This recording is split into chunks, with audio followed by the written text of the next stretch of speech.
Hey, so today on Tuesday Tip for Real Turf Solutions, we wanted to talk about a couple of things that you see even as early as here in a few months or a few weeks.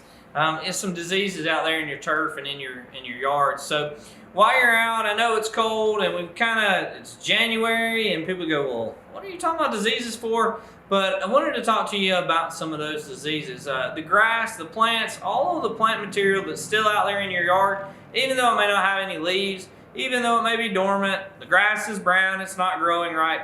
Wrong. During this time of the year, the roots of a lot of the plants and a lot of our shrubbery and a lot of our grasses are actually digging in, and they're going down deep, and they're getting established coming for the summertime.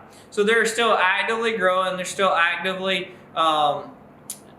germinating and doing the things that plant material does in that regard. But while you're looking at those things and you start seeing dead spots or brown spots in the yard, or maybe the grass is typically standing up straight and the grass is laying over, then you may want to start paying attention to that. If those areas start to grow or get bigger, then we could have some fungus or some disease in the yard.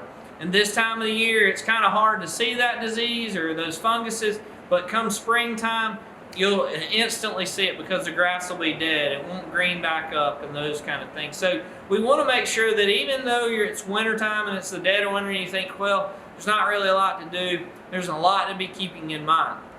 The other thing is there are a lot of systemics that we can put out there on shrubbery, and that we can also put on crepe myrtles for aphids and whiteflies and different things. So if you're out there and you have aphids, or you've seen whiteflies on your different plant material, or scale even, this time of the year and the early spring is a great time of the year to be able to go out and put some systemic around your plant material so that it gets down into the root zones of those plants, and then it comes back up into the inside of the plants, and it keeps those pests away from your plants even early. So just wanted to give you a couple of tips on a couple of things to keep in mind while you're out there looking in your yard. Even in the dead of winter in January, there's things happening, there's still things going on, so hopefully this will help you. If you need some help with identifying a disease or an insect, give us a call. We'll be more than happy to get somebody out to take a look at it for you, and we'll see you next time.